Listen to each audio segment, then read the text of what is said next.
Welcome to the podcast. We're going to read into the world of the independent bookseller, books and the authors that write them, and the publishing industry more broadly.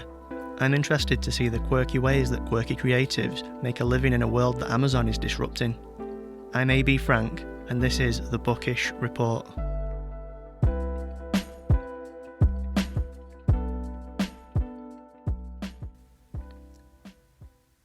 This episode was really enjoyable to record. Now, Colin is an interesting, quirky character. He has a bookshop and he runs UFO meets, and he's been involved and in love with bookshops since a very young age, and it showed in this interview. And you'll see and hear how he comes across whilst he's talking about bookshops and his experiences as a child in a bookshop. And then we talk about things like the business and industry side of having a bookshop and the community aspect and what a bookshop means to the community. It was a really good conversation, and the place where we did it is this studio that Colin rents, where he keeps some extra books where there's no room to keep them in the shop itself. And it's not just a studio, it's a studio that reminded me of Casey Neistat's studio in New York, the one that he has just before he's moved out to LA, in that quirky little building. So you're going upstairs, and it looks like an old industrial building or something. There was a big metal chain with a hook on the end hanging from the ceiling on the floor where his studio is.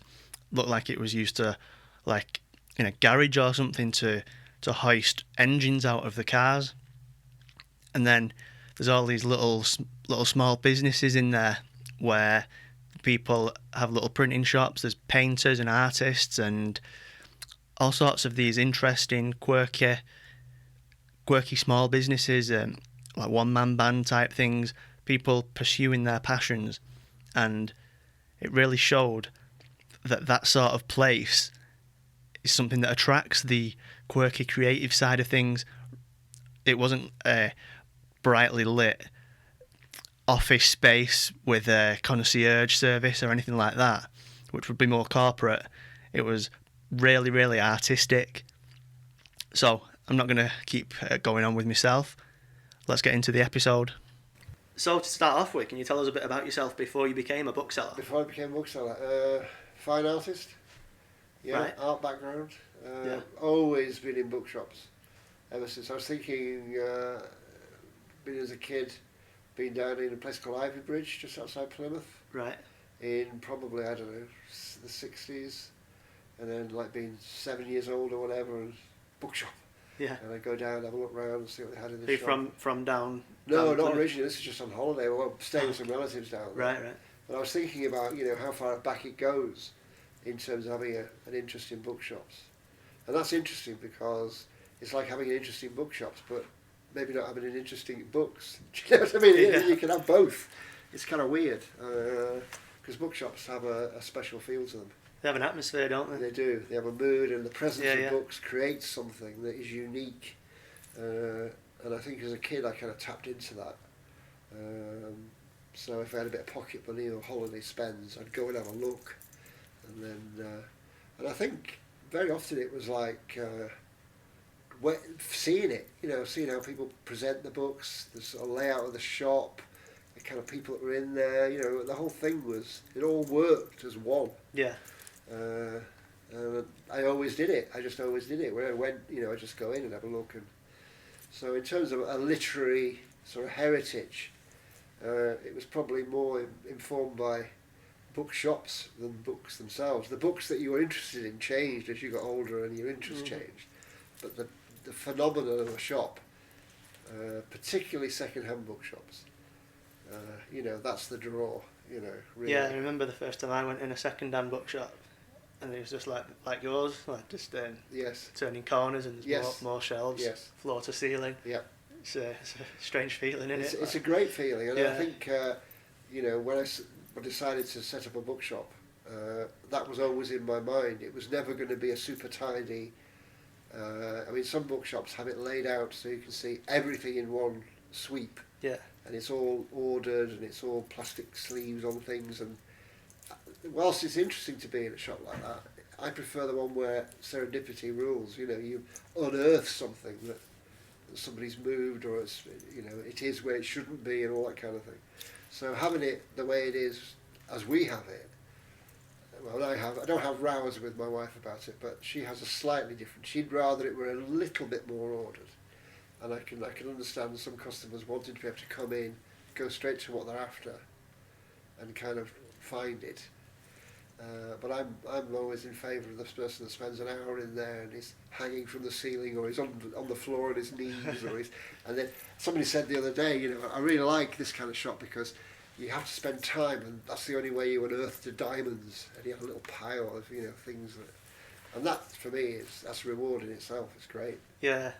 So your fine art background then? That's fine art, yeah. That's sort of like being in a building that we are. What's this, like an old industrial? It was a council building, technical college, and Right. it was like a night class thing for, you know, people working in the mills to improve themselves, develop skills, engineering skills, milling, you know, all that kind of stuff. Then it was the old fire station and various things, but it's got a bit of a heritage all of its own. Yeah, but now it's got these quirky little studios for artists and stuff. Yeah, and that's interesting because it's changed.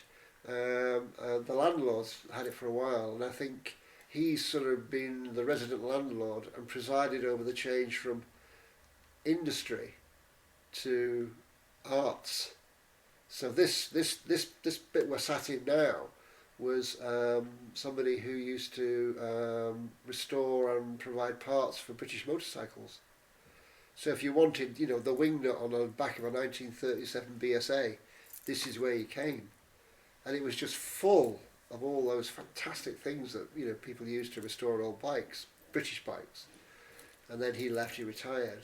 And now we've got, you know, 2 art studios and this kind of embroidery fashion thing. Yeah. And that's kind of, it almost reflects the town in the way it's changed. Yeah.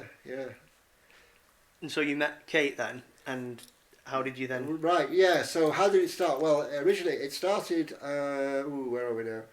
About 20 years ago, just over 20 years ago. And I was doing a pottery night class. I used to run a class. And there was a bit of a tea break and various people sat around chatting. And I just said, I think I'll open a bookshop. I just had this, I always wanted this idea, and then suddenly I thought, why don't I open one? I'd always been sort of poacher, not gamekeeper. And I thought, well, why don't I do it? You know, then I get the bookshop I really like, you know, in that sense. Because a lot of the bookshops, even at that stage, this is sort of late 90s, coming up to 2000, they're starting to disappear. You know, they're starting to go. And, you know, my little trip that developed from like being 7 to being an adult, where you'd set off on a sort of Saturday morning and you'd go, you know, Littleborough, Todmorden, Hebden Bridge, Haworth. There'd be a bookshop in each of the towns, secondhand bookshop, or maybe more than one. So, you know, you'd weave your way through. And that was in decline, that was definitely going, and it just seemed empty. You know, you go to a place and without a bookshop, without a second-hand bookshop, well, what's the point of being here? You know, that kind of thing. And so I said to this guy, well, I'm thinking about reading a book. He said, how many books have you got? And I said, 1. And it was one of those 1950s jet aircraft books, you know, that came out of sort of Eagle comic, and they had like cutaway pictures of a jet engine and that kind of thing. And I put that to one side, and I thought, it's not for me, that's stock.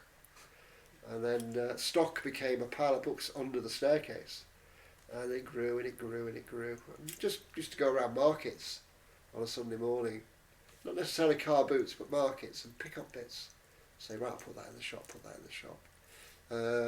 So there was never a kind of one day when there was a big investment. It was like it grew. Yeah. And then what happened was, came to Todd, and there was a couple of shops up for rent. And I thought, right, okay, do I take the plunge? And I thought, well, I will. I'll go for it. And the shop that we're in at the moment, that was council property. And so they were doing a deal where you had like sort of 9 months, a year for 9 months rent. And it felt really good as a kind of starter opportunity. So I thought, well, if it doesn't work, I've not lost everything. You know, it's a good incentive. And so I picked that one.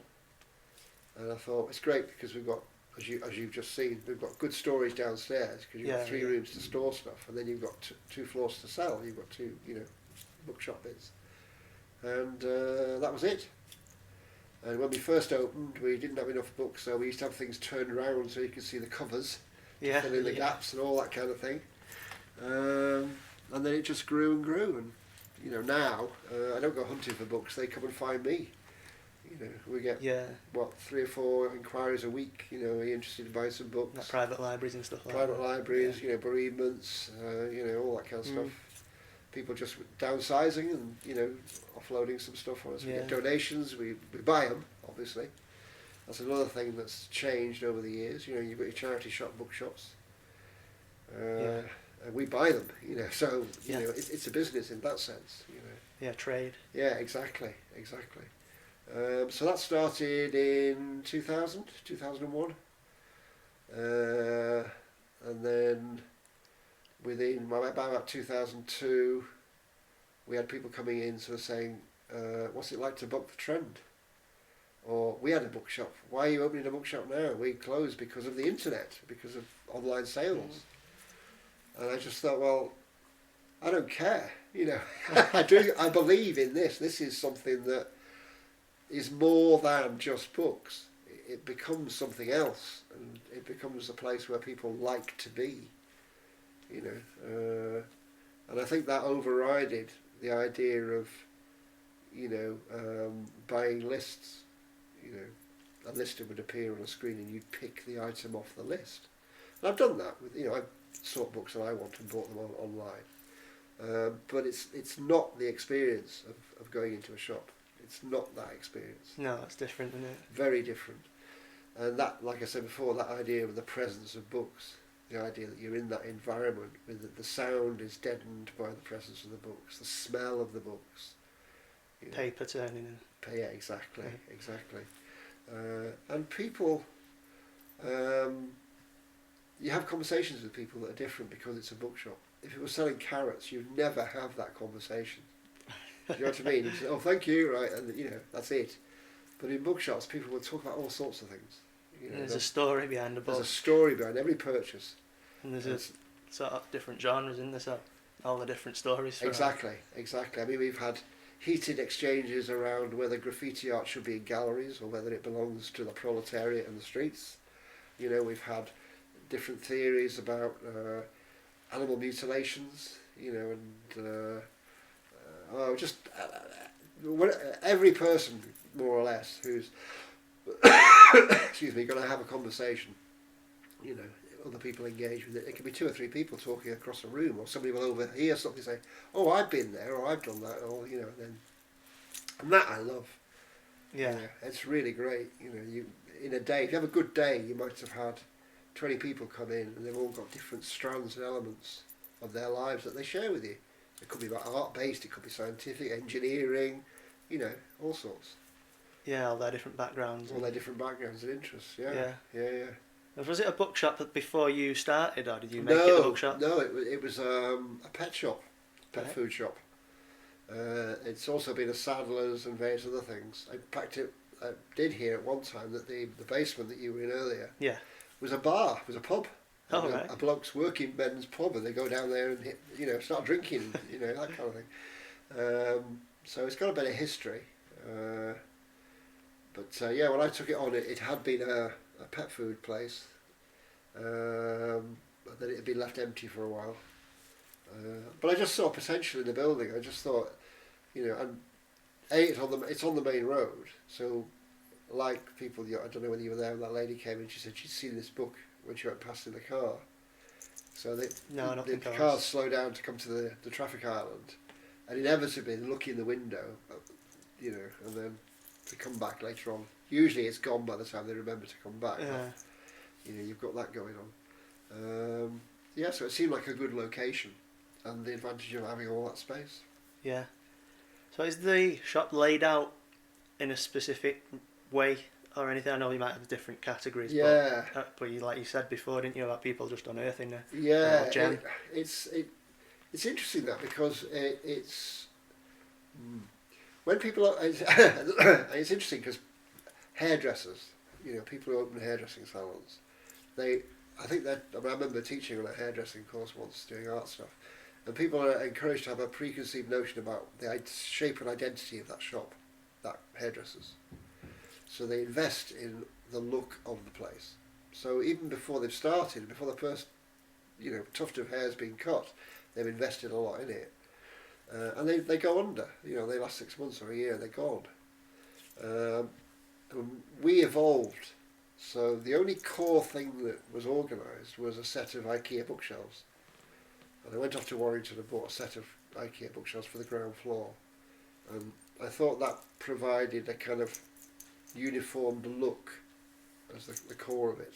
And then everything else has just evolved. So donations and things that we unearthed, car boots and this kind of thing.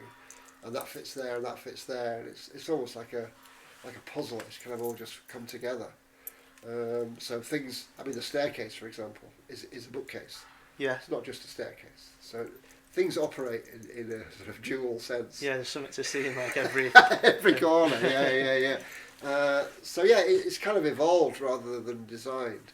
But in terms of it being, things mixed up with other things, in broad church senses, there are categories, yes. And, we've got a list of, that's science and they're upstairs and, crime fiction's upstairs and, science fiction and film, music, so on and so on. So we can sort of send people in the right direction. But you do get customers who either by intent or accident. If I'm charitable, I'll say accident, but sometimes I think people think in their mind the book is in the wrong place. So they will move it around, and when you're sort of going around tidying up and putting stock out, you'll find something in a category you think, what on earth's that doing there? So I'm not going to say they do it maliciously, but they have a different view of where that book should be. Yeah. That's quite amusing. Do you have merchandise or anything in the shop, or have you given thought to maybe getting merchandise? In sense of? Just a little book themed product, maybe like a certain fabric bags or I see what you mean. Yeah, or little bits and pieces. We did have. We had named bags in the early years. We had some made up and they went out. I don't know. I've not really explored that. I think bookshops are under a lot of pressure to be a bookshop plus. Yeah. And there's all sorts of little ways of... Yeah, you find some branch out into turning into a mini publishing company or have a coffee shop in there. Coffee shop, yeah. That's the classic, isn't it? The coffee shop concept. Some of them are like reading areas. I know some shops where they have a discrete reading area for the children's section, for example, and trying to attract people in that way. I'm a bit of a purist in the sense it's a bookshop. And I've often felt it's a bookshop. It's not a cake shop. No. So maybe I've been resistant in a bad way. I don't know, but when people come to the shop, they expect to find books, and by and large, that's why they're there. If we had more room, we might venture into the world of. But I'm not really attracted to do that. No, it's not something that I think. And I think at the time when we were starting, the first 5 years or so, I think that was very much against the trend. I think, well, look at you're just being an old boring bookshop. Why don't you do cake? Why don't you do coffee? Why don't you do, and so on and so on. And it was like, yeah, but I don't really feel that's what I want to do. That's what I want the shop to be. And I think people have now, moved forward and back at the same time. They've kind of, customers that we've come back to bookshops. I think mainly because some of the stock in the coffee shop bookshop is pretty poor. It's either very expensive because it's new, or it's not very challenging or interesting second hand. We're in the business of selling second hand books, so this is out of print stuff. This is people researching. It's people finding stuff that, wow, there it is. Yeah. Oh, I didn't know that person had written that. Yeah, you might be the only place for a long, miles that's got that in. Where are you going to... I suppose you could, if you know you want it and you're aware of it, seek it through the internet. But that's not the same as discovering it. No. Because in a way, you've got to know what you want on the internet. I mean, they do say, you know, if you like this, you'll like that. Well, that's a sort of pale, weak version of coming to the bookshop and have a look. It only goes as far as Exactly. that theme of that book. Exactly. Like in yours, you could come across a different section. Yeah, absolutely. And I think one of the things that attracts people to us is stuff that's out of print, that they just won't get anywhere else. And I'm not saying that they can come with the expectation that they will find the specific book they want. We can, if we've got it. But equally, I mean, somebody came in last week, for example, and they wanted a book on wood carving. Yeah. And unfortunately, we didn't have any wood carving books. Now this week, after a buy, we've got a lovely book on wood carving. So when that guy comes back, we can say, well, we've got this one. Yeah. So that's kind of how it works. What kinds of books do you stock then? It's a bit of all sorts. All sorts, Yeah. Absolutely, almost anything. Dentistry books, wood carving, computer art, theosophy, you know, you name it. We've probably got some of it somewhere in the shop. Yeah. We don't have much sport, or any really. We don't do sport, simply because the rival bookshop up the road specialises in sport. So there didn't seem a lot of point in having it, and it didn't sell awfully well anyway. And political biographies are quite interesting. We had to downsize those. Everybody would get one for Christmas, and by the 1st of January it would be in our shop. So no, we had to draw a line at. You might have a load of David Cameron ones in this year. It's just exactly. So his memoirs just come out on it. Yeah, they had to go. So yeah, so we don't have many of those, but pretty much anything else, you know, really. Yeah. So you touched on it earlier, but how did you acquire then your initial stock? The initial stock, yeah. Well, market stalls or Sunday markets. So I used to go to Ashton Market, Oldham Market, one or two other different markets. But they used to have traders, but they'd also have amateurs. Just you know, you cleared out your attic, you put your stuff on the stall and sell it on, and that was quite a good source of getting some books. Because I mean, one of the things is having volume. So it looks like a bookshop. It doesn't look like what's going on in there. There's 7 books and a lot of shelves, you know. So, but you come across things that were quite interesting, you know, and in terms of profit margins, they'd be all right. So you might say give 50p and sell it for £3, you know, that kind of thing. Yeah. So, and it also meant that again you didn't know what you were going to find. So it lent itself to a general bookshop. There'd be stuff in all sorts of different categories. Yeah. Some of them are still there, by the way. Yeah, some of them have lasted the course. That book on jet engines I mentioned, that sold about 3 years ago. I was so glad to see that one go. I believed it would sell one day. Yeah. Yeah, and then after that, of course, once you've got a presence on the high street, people then come to you. And then it's amazing how long that takes. I mean, if you're somebody setting out with the idea of having a bookshop, it takes 2 years before people realise you're there. It's bizarre. You know, you're obviously encouraged to advertise when you start off, whatever the business, and you do all that. But actually, people walk past and no, I didn't realise you were there.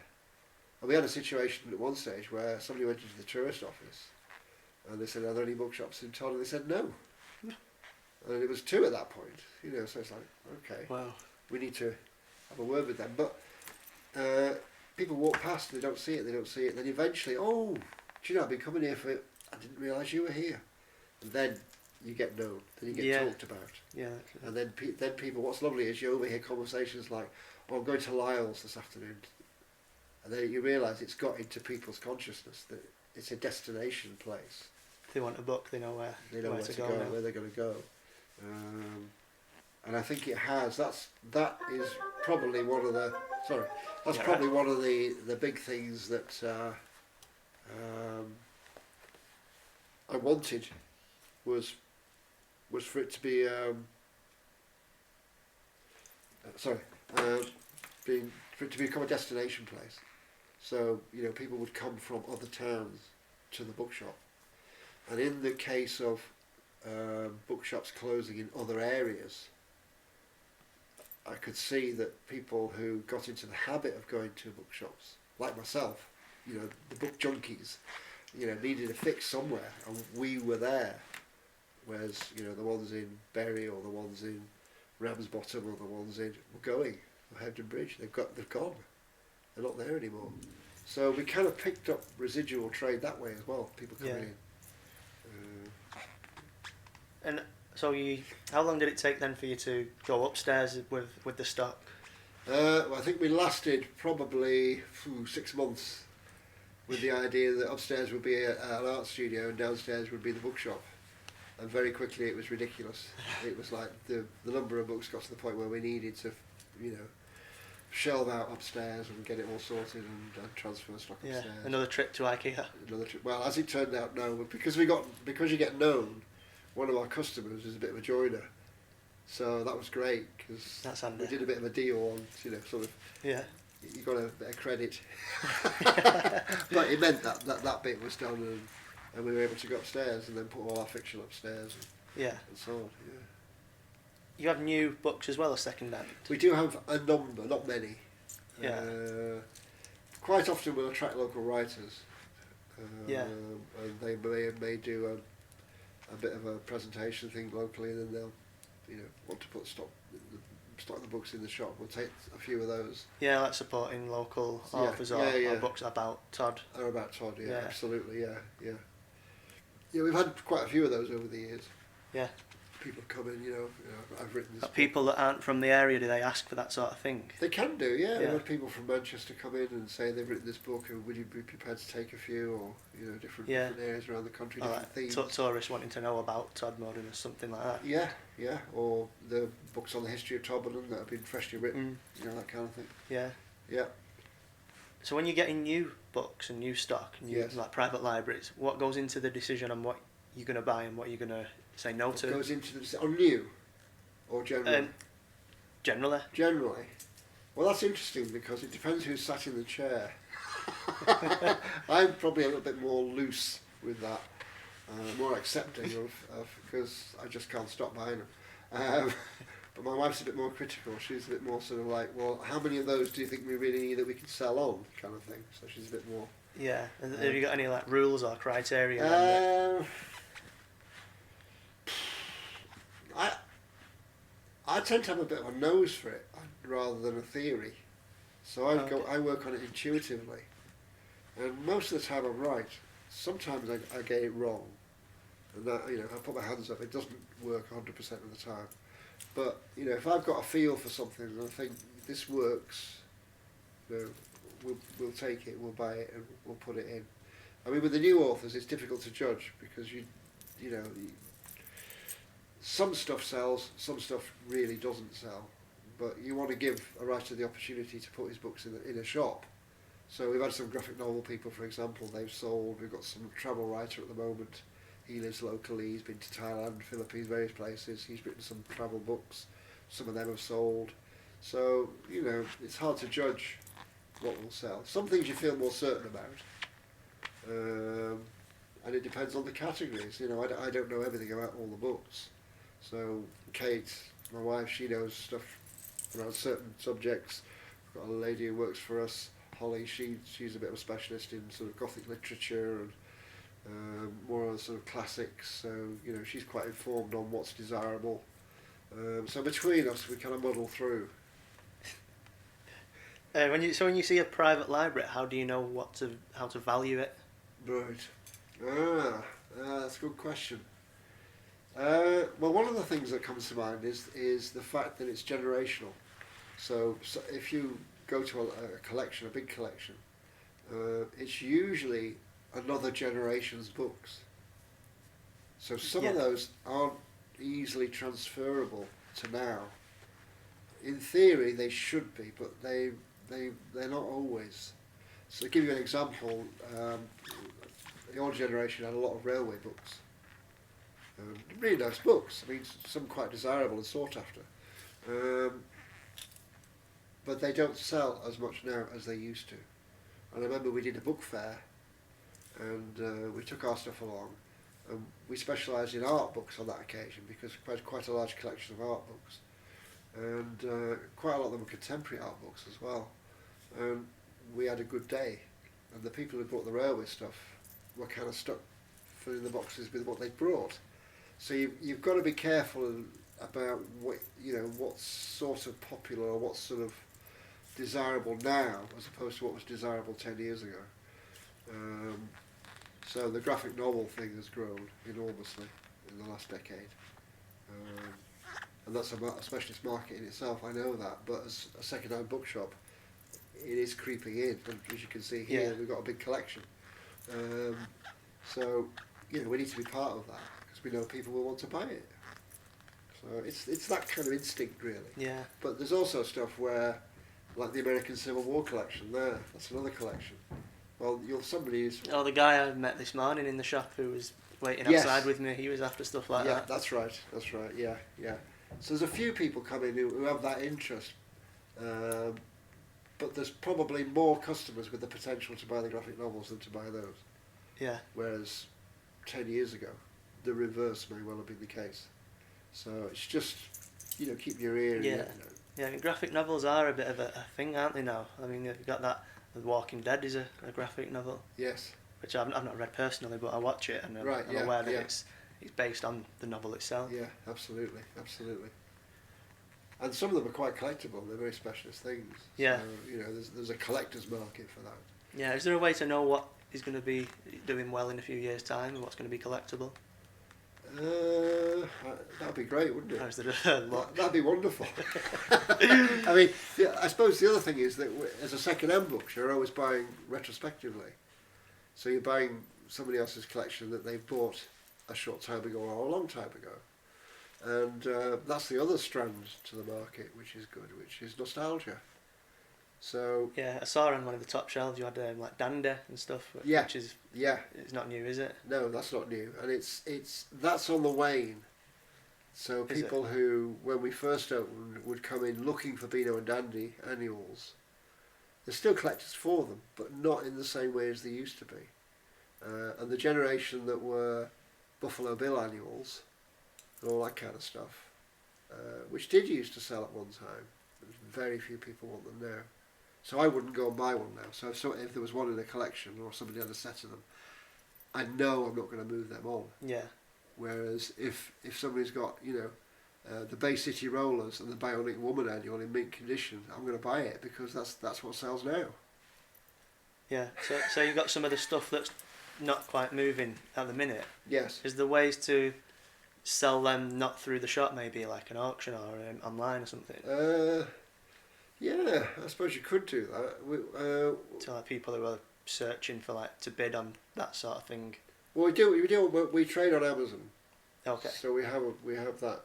So a section of the graphic novels here, maybe some books that are regional. So you may get some quite valuable and interesting book about a river, in Somerset, or I don't know, some archaeological or industrial archaeology book that's centred on Port Talbot, or that's not going to sell in the shop that easily.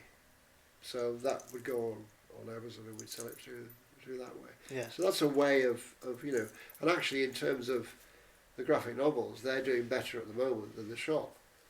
So they've supported a quiet week. So we sold 3 graphic novels, which added up to a reasonable amount of money, which would have been 2 good days in the shop. So that's just nice. Posted off. So that it helps. It helps support slack days when the weather's rubbish and nobody's walking around. How common do you find it that people go in the shop and see a book, but then would go and order it online? That's interesting because you get people with phones and they're sort of tapping in details, and then they sort of skulk around the shop and then they disappear, and you think, well, where are they going with that? Now maybe they're making a price comparison. I don't know, but it may well be that that's just what they're doing. Yeah. They've never admitted to it. So I saw that guy who was looking for Civil War books this morning. Is he a repeat customer? Yeah, he's been in a couple of times. Yeah. So I was going to say, do you have lots? A few repeat customers or lots of repeat customers? Yeah. And we lose them. There's some people that used to come in regularly. The first 5 years, the shop they passed sadly, and you know, and in some cases we've got their collections. You know, it's cyclic. You know. Yeah. So do they come back themselves, or do you do something to get them back in? We do a little bit of hook in terms of I made a phone call yesterday to a customer who's I know is interested in old radio stuff. So you know, books on 1930s radios and valves and all that kind of stuff. That's his gig. So I'll contact him if anything like that comes in, and he'll come in and have a look at it. And you know, Yeah. so we've got like a wants book for people who are interested in particular things. Christmas we have a sale, so we drop everything by 20% up to Christmas, not after Christmas, but up to Christmas, and that generates a lot of interest. You know, No, that's good. and it helps us move stock on. You know, because we can't have it clogging up for too long. If we can get a higher percentage of stuff volume going out, we need to put these on. You know, for Christmas, we need to do something about promoting that. So we've got a Twitter page, Facebook page. So if we've got something that's current, another example would be we've done colleges, conferences. So we did an art college. And we were there kind of at lunchtime selling our books over a period of a weekend, I think it was, and you know, they sold quite well. So it's being, you know, if you've got a particular category, you know it's applicable to an event. We kind of, if we get to hear about it and we know there's a possibility of being able to do it. So the art college one. Is there any specialist like festivals that you could go to? Yeah, we've got one here which is called ScribbleCon. Right. And they're all graphic novel artists, and they come along and they take over the Golden Lion, the local pub. Yeah. It's great because the old building lends itself to having, you know, all these artists all working away and having their originals, you know, of their work, you know, one-off graphic novels. I go along with some of my drawing stuff.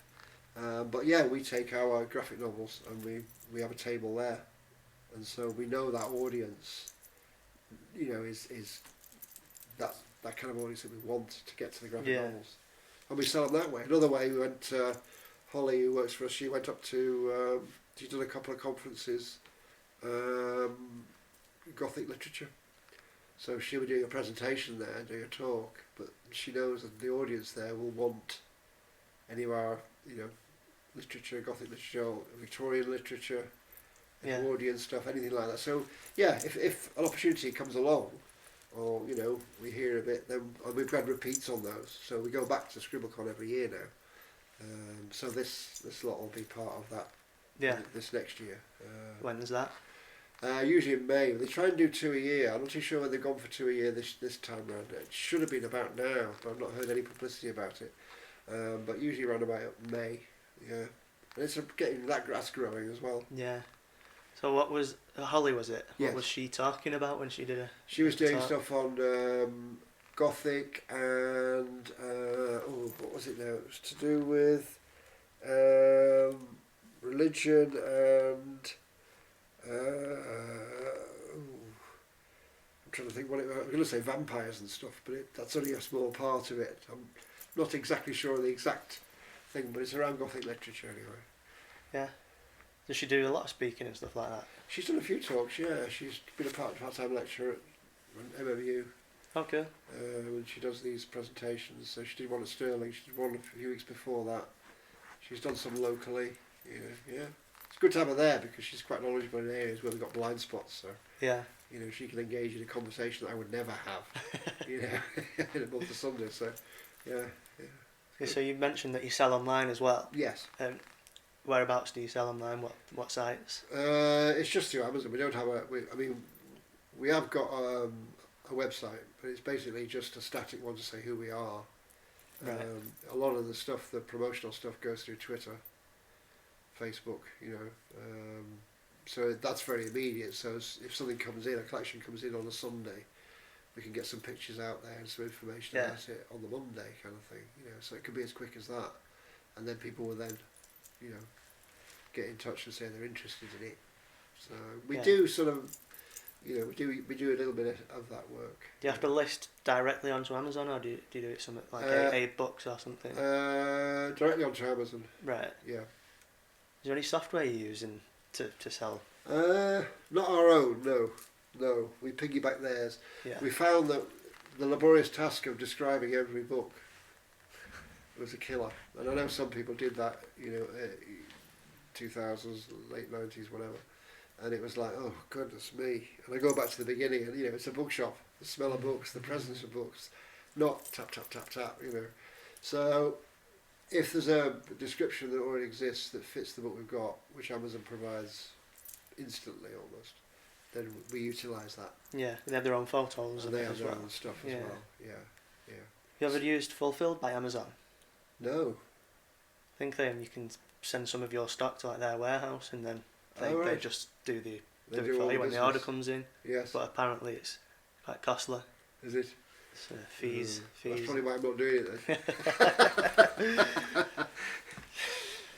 No, it goes back to the basic principle of being a second-hand bookshop, and I do think that, you know, that now there is a revival of interest in second-hand bookshops. Yeah, apparently the Booksellers Association said this second year running that there's been an increase in bookshops opening, definitely. independent bookshops. It's quite galling in a way when you've survived the lean years, you know, that they suddenly pop up, but that's the free market, isn't it? Yeah. But there is, how can I put it? There is a rediscovery of bookshops, and certainly by a different generation, and they're looking at bookshops from a different perspective. I can't just say to you this is specifically what that perspective is, but it is a little bit around, wow, what is this? This is amazing, because it's just not what they expect on a high street. You know, they just don't. They're not from a generation that has been around bookshops for, I don't know, all their lives. It's like, wow, I didn't realise these kind of places still existed. So there's that kind of nostalgia thing, or that idea of what a bookshop might be. And I always think it's a bit like, you know, Hogwarts, you know, the sort of Harry Potter library. Everybody thinks that's their perfect bookshop, you know. So you reflect that a little bit. And the other thing, of course, is the Guardian reader's dream, isn't it? That, you know, one day I'll have a bookshop, you know, until everything will be perfect. It doesn't quite work like that, but... So this is like year 2 of the Todmorden Book Festival, isn't it? Or Todmorden Book Festival. Yeah. How do you find that helps business, or...? It brings people into the town. It brings people in to have a look, definitely. Absolutely, definitely. But so do all the other events. So things like the ScribbleCon thing, the graphic novel people, you know, it energises the town, so people come in. And then once they know you're there, I mean, I wouldn't do an analysis of the stats on it, you know, but they do come back. People do come back. Yeah. And it's interesting the way some people come back, you know, once a year and consider themselves a regular customer. You know, and some people come every week. You know, it's quite interesting. And so it has like an impact on business more broadly in the area, like well, I think so. Hospitality and stuff like that. Yeah, I think if people are coming to the town to come to Lyall's bookshop because they know about it, they've heard about it. And we have people come from all over. I mean, a guy this morning that came in, I think you were there, or we were just after, he travels from Midlands and Downs. So, you know, it's a commitment. Yeah. But you must think it's worth coming to, you know, to get whatever he wants, or to be in the shop. You know, we get a lot of that. We get people from all over. I think Australia is the furthest. But we get people come on holiday, they use the canal system, and they come across and come in the bookshop. Yeah. So we just mentioned that independent bookshops that are opening is increasing. Yes. Where do you sort of see that sort of industry going? It's interesting. I mean, I think the idea of it being a bookshop plus is something that's gaining favour, and I think people are opening bookshops as more than just bookshops. The idea that it can be a reading space, or it can be a coffee shop, or whatever.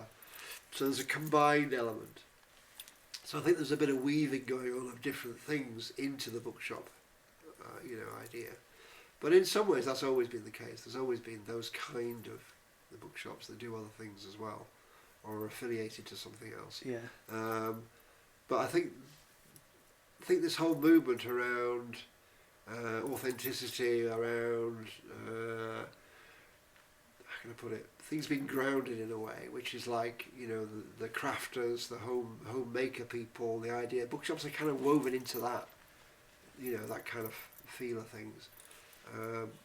And people will put their own spin on it, I think. But I think there are some places that are going back to like ours. They want it to be like our shop. You know, they just want it to be a bookshop. Yeah. Yeah. And I think that it's a reaction against the internet in terms of books as objects have a different feel to just a list. But also, buying online has become a lot riskier because you don't know what you're going to get. It's much more difficult to judge what you're going to get through the post.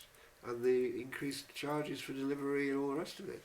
I mean, we were selling all over the world at one stage. And shipping it's much prices. more difficult now to sell to Australia, to America. You know, all the almanacs, Todmorden almanacs, the 18th century almanacs for this town, all went to Australia. Yeah. You know, so it's not as easy to do that now as it used to be. No. There's a specialist bookshops isn't there, that crop up.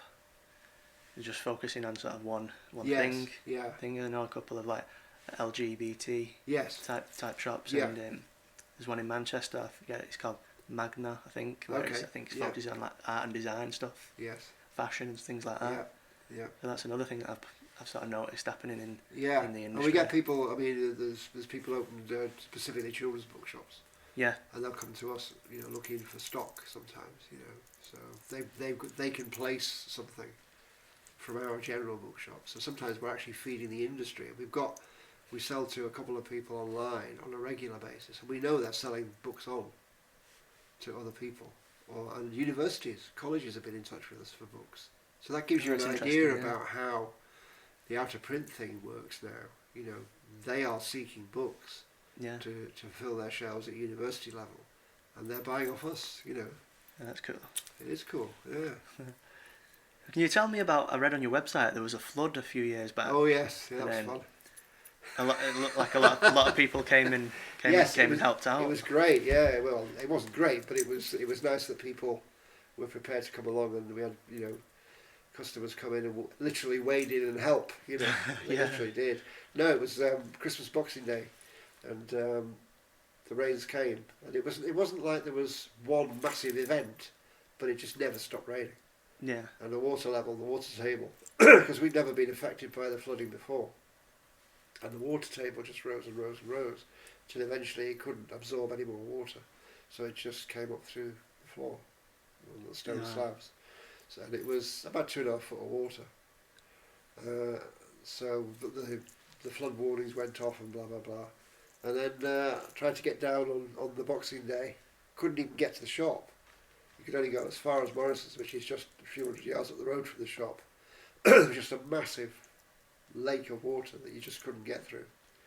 So I went home and then tried again about 2:30 in the afternoon, went back and managed. We were all like 14-year-old kids, all these fellas climbing up trees, going over people's fences and back gardens, and eventually, you know, getting to the shop. And then went in.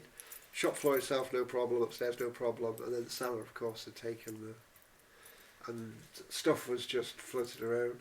You know, it was really sad to see. But we could do nothing about it. It just had to just eventually settle, and then we could clean it all out. And then you end up with that horrible situation where you've got muddy stuff and it's all...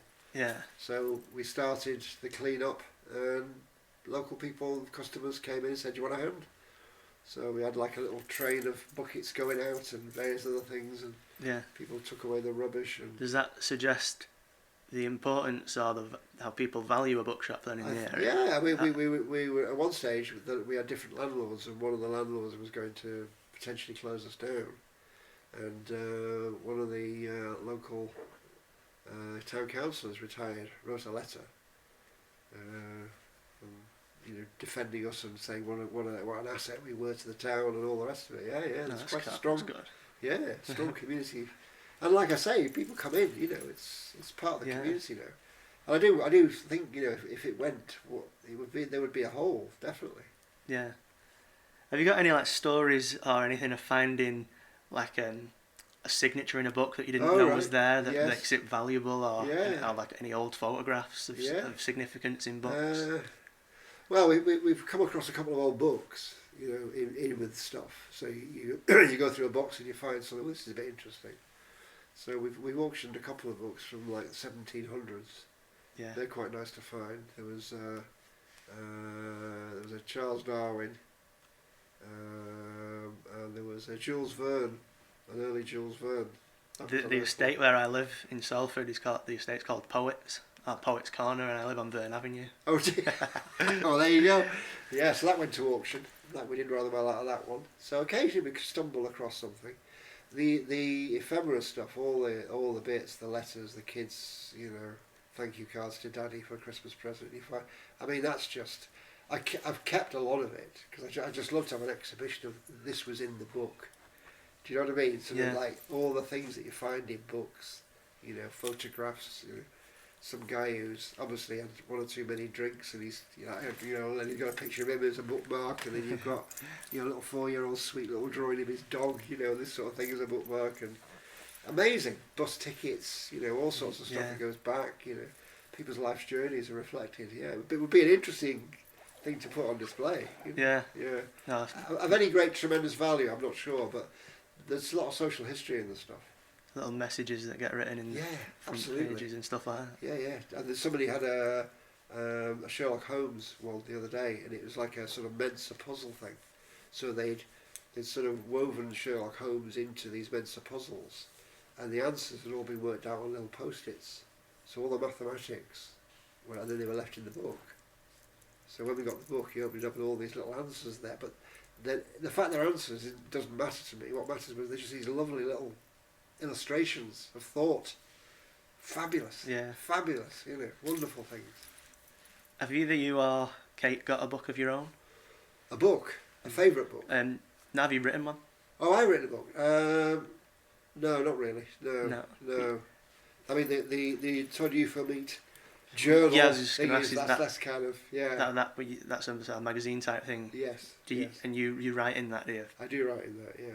You get other people submitting. Yeah, that was interesting. And on that particular issue, which was the third in the series of the magazine, we invited a local amateur writers group to contribute, and that was great because we sort of said, well, you've got a broad church of options here. It's just aliens and UFOs. I mean, you've got the whole cosmos to go at, and I think we published about 5 in the actual magazine. Yeah. These short stories, and we were fortunate enough to get a guy who's now become mayor of Todmorden to do the illustrations for them. So we put together his illustrations with the group's writings and put them in the book. So So how long have you had that magazine going? It's 2nd year now. Yeah, right. Last 2 years. I've got to do another one soon. How often is it? It was sort of quarterly, but we had a bit of a break and other things were going on. We've had different people come along to do different things like make films, do interviews like this. Yeah.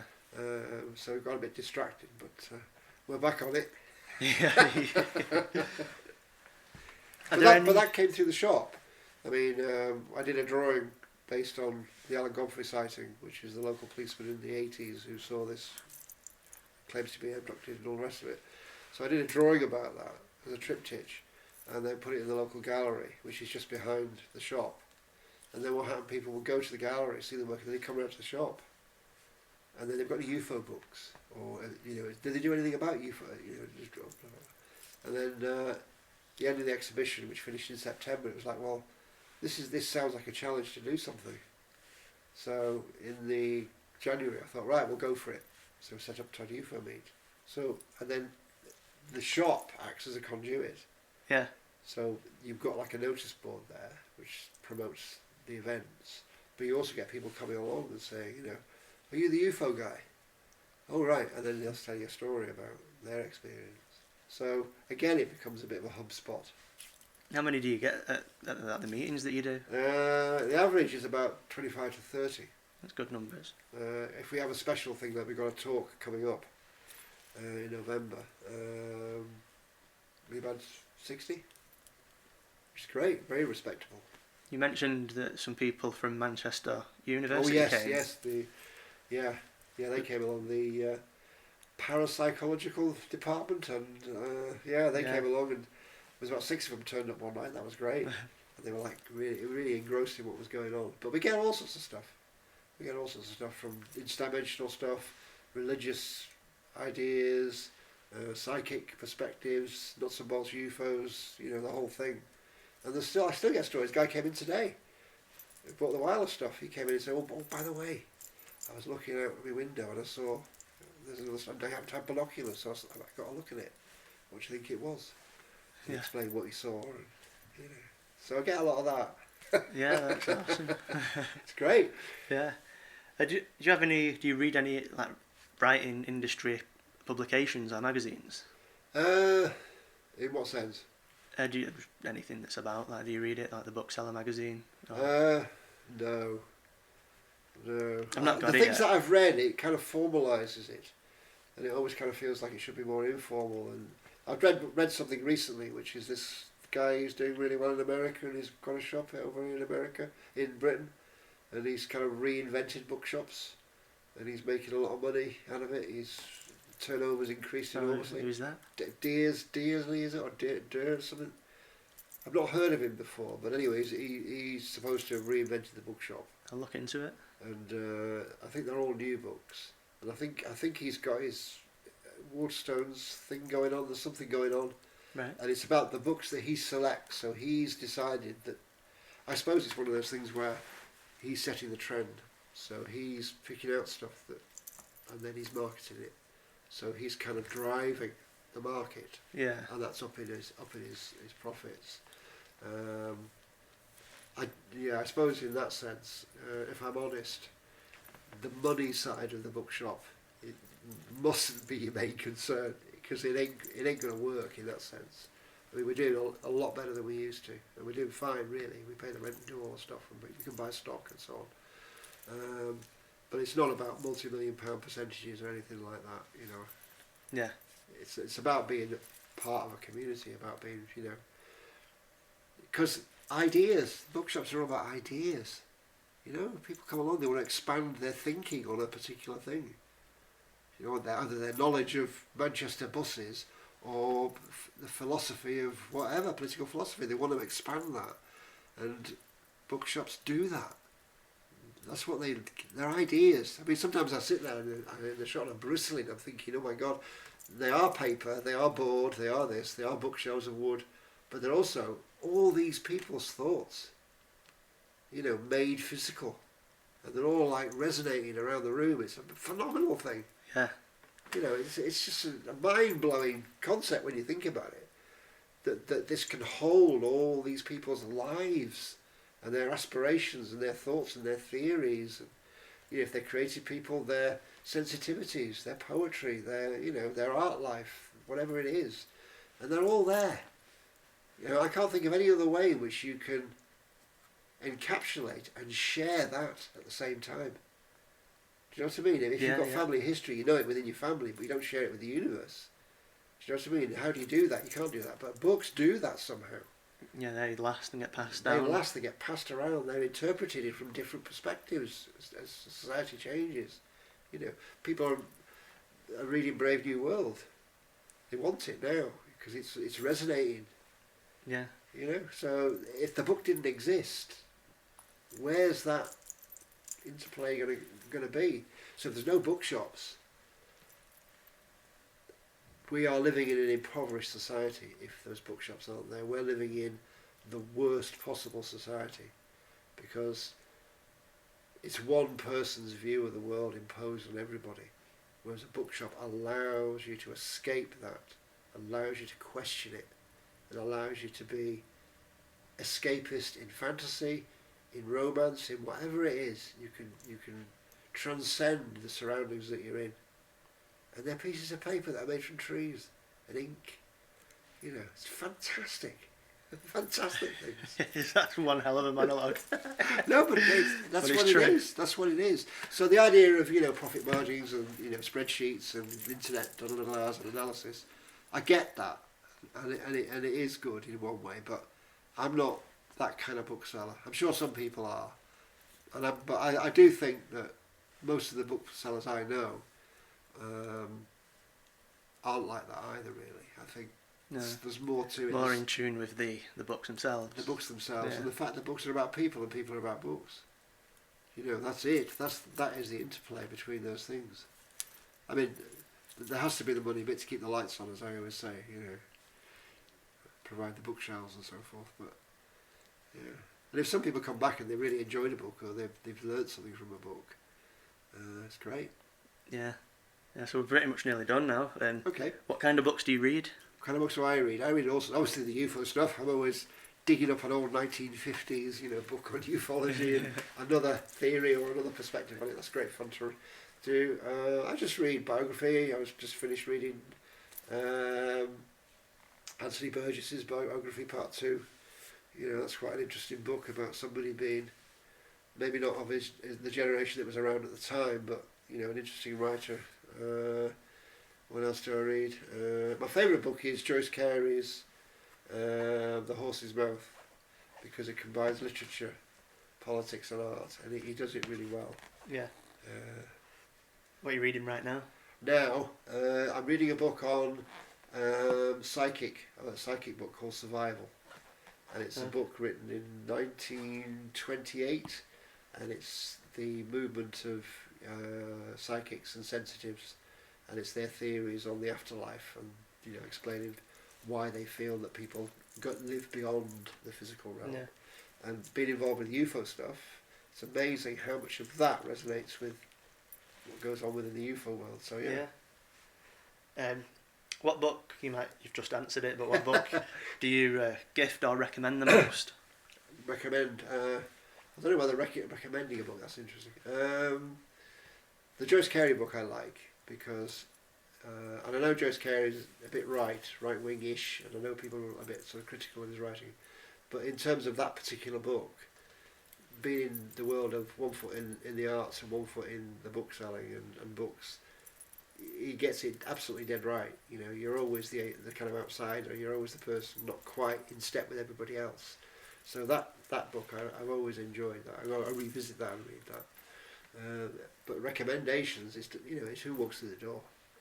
There's so many different people. There are as many books as there are people in the world. Depends on their taste. Yeah, and people's interests are so diverse. Yeah. It's amazing.